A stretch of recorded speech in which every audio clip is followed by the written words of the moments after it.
All right, so thank you guys so much for coming today. I truly appreciate it. What I want to do is start from you guys. You've seen the movie Freedom Writers, correct? Yeah. So we're going to do a little in-house exercise right now. What I would like for you guys to do is I'm going to say some statements that I may have heard or that you may have heard, and if it applied to you or if you ever heard that statement before, I would like you to stand. Statements like "you too fat." Statements like "you're not good enough." Statements like "this doesn't happen to people like us" or "happen for people like us." Things like "you'll never make it." Statements like "you'll never succeed." "You're too slow." Thank you so much. Those are the different statements that I heard growing up, time after time after time. Hearing people tell me what I could not do. Never having nobody saying that you can do this, you can't do that, until I actually became a freedom writer. I had a teacher that believed in me, a teacher that thought more of me than I thought of myself. Growing up, I didn't think I would see the age of 14 years old. I recall being in high school, everybody's going to prom, graduating. At that time, I wasn't worried about going to prom. I wasn't worried about graduating. I was worried about surviving. I was on the streets. I was homeless. Nowhere to go. Then I thought to myself, well, you know what? I want to change. I want to be better. I want people to know more than I'm just a casualty, because I had lost so many friends before. 35 plus friends and family members have died from suicide, gun violence, gang violence, drugs. How many of you guys know somebody that's overdosed? How many of you know somebody that's died from suicide? When I thought about those things, when I thought about those people, I couldn't do nothing but think to myself, I gotta do better. I gotta be better. There's gotta be something more than this. It has to be something more than this for me than to just sit here and be homeless and just live a life that I never even thought of. I never thought of being homeless. I never thought of all these different things until it happened. And it's scary. Life is scary. I learned so much from my situation of being in adverse situations, I should say. And I want you guys to understand that the things that you're going through, the things that are happening in your life, think about the people that have helped change your life, that helped make you who you are. And I'm not talking about social media. I'm not talking about Instagram. Don't worry about those people, because believe me, I get a lot of those people all the time telling me what I can't do. So I'm not even worried about them. I'm talking about the people that matter, like your parents, your children, if anybody have kids, your uncle, your aunts, the people that matter. And you know who matters the most? Can somebody tell me who matters the most? Yourselves. Exactly. So back to my story. So I'm homeless. Everybody's doing graduation.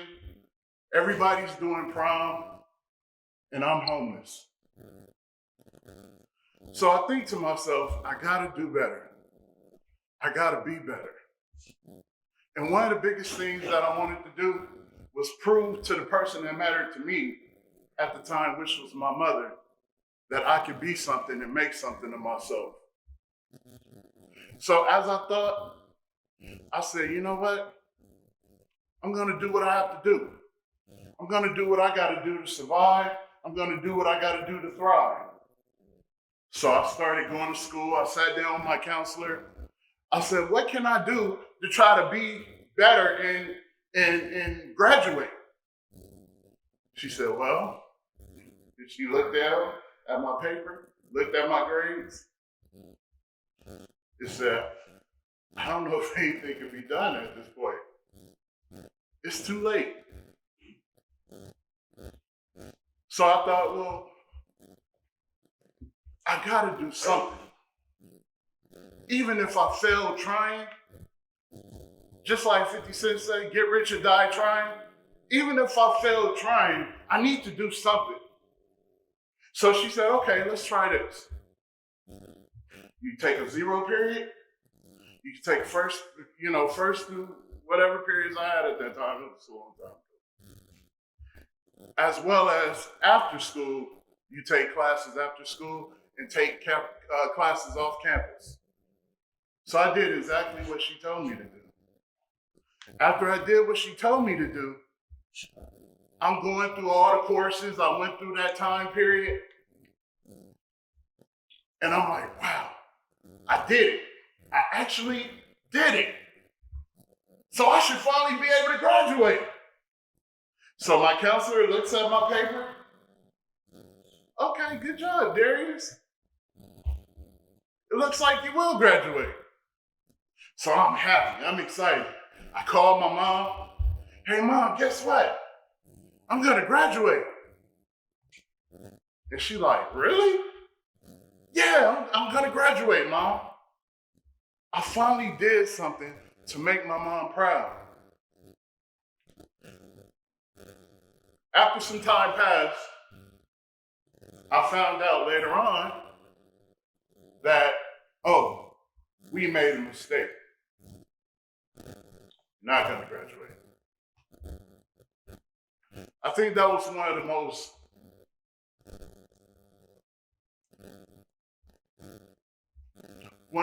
most lowest points of my life, because all I wanted to do was succeed. All I wanted to do was just be something, to be somebody that my mom could be proud of, to get a piece of paper. That's all I wanted to do, was to be able to make it and be able to be the kind of person that my mom thought, or my mom felt I should be. Because all this other time, I spent time playing around, messing around, trying to be something that I knew that I wasn't. Having that imposter syndrome, where I felt like I wasn't good enough. I felt like I wasn't big enough. I wasn't strong enough. So, after going through that time period, I let my mom down, and most of all, I let myself down. So I went through a time period where I was just sad. You know how we get sometimes when things don't go our way? We get sad. We want to just say, forget it. We want to maybe drown our sorrows in a bottle, maybe a little weed or something like that. But then I had an aha moment. I recognized that even though I wanted to make my mom so proud, it's not about her.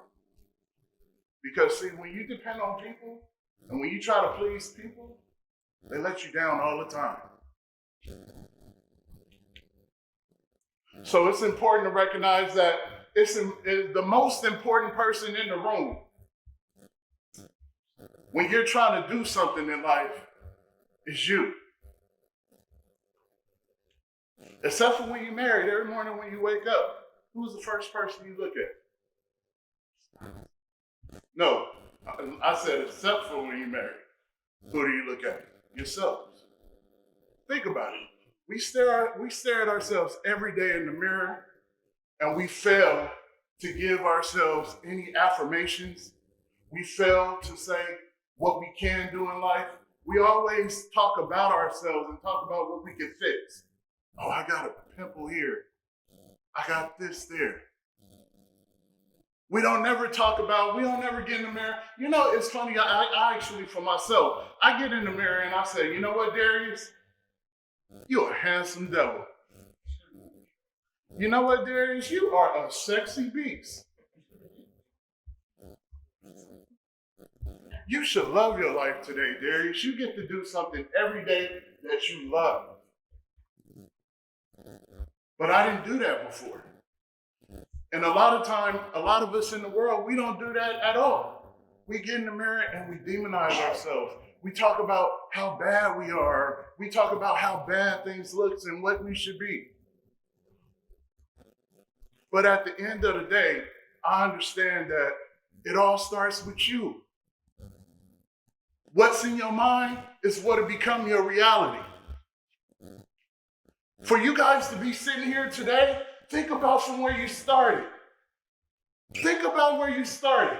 Don't look at me. Close your eyes and think back to when you started, where you were, what you were going through, the things that you had to encounter, the drama that you had to deal with, the pain, the struggles. All that so you can make it to a point to simply be. And now open your eyes and look around you. Look at the people around you that did just like you and said, you know what? I'm going to do this for me today. And now you made it. Beautiful, suited and booted, ready to go, ready to succeed.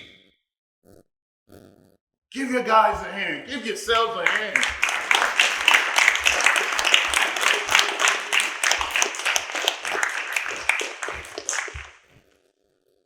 My whole reason for saying that is because every one of us have a level of greatness that we fail to understand or fathom that's inside of us. A level of leadership. All of us may not be that LeBron James. All of us may not be that Barack Obama or whoever it is that you look up to. You may not be able to be them, but you damn sure can be a good you. So I ask that when you guys get in the mirror today or later tomorrow morning, wake up and say, you know what? You're a sexy beast. You know what? You're going to make it today. And then ask yourself, what can I do today to make myself better than what I was yesterday? Because it's not about what you get. It's about what you give. God knows I came in here so terrified to speak to you guys, just simply because I haven't spoken in a while. But I recognize that when I shut my mouth and open my heart, the truth comes out. So I ask that you guys continue to do your best. Continue to strive for better. Because you don't know who you're affecting. Each and every person in this room, there's somebody that's watching you. And you don't even know it. There's somebody that's mimicking you and want to be just like you. And you don't even know it. All of us in this room are leaders. All of us in this room are great at what we do. Because like I said, it's not about everybody else. It's about you. Who told you you can't be great? Who told you that you're not going to be somebody? Who told you that you're dumb? Who told you that you're not going to be able to make it? If anybody ever told you anything like that, that should give you more and more and more and more and more incentive to do what it is that you're trying to do in life. Unfortunately, my mom passed away, and I was able to at least go and get my diploma. After school had finished, yes, I didn't graduate and get my diploma, But then I went to continuation school and I finished my diploma. I wanted to make sure that my mom knew that she was that important for me, but yet and still also for me to know and tell myself, Darrius, you're that important. Granted, I didn't think I would see 16. Then when I saw 16, I didn't think I would live to see 21. Then I lived to see 21, and I'm like, oh, well, hey, you know, luck of the Irish, I guess, even though I'm not Irish. But then I said, okay, I'm not going to see 30. Hit 30. Now I'm 43. I'm not going to say the age. I'm 40-something. I'll say 43. Meaning that y'all don't know what your lives are going to become. You never know where your life is going to go.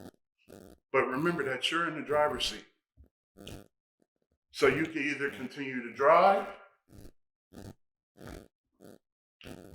or try to get off the road, which a lot of people we know nowadays are doing that.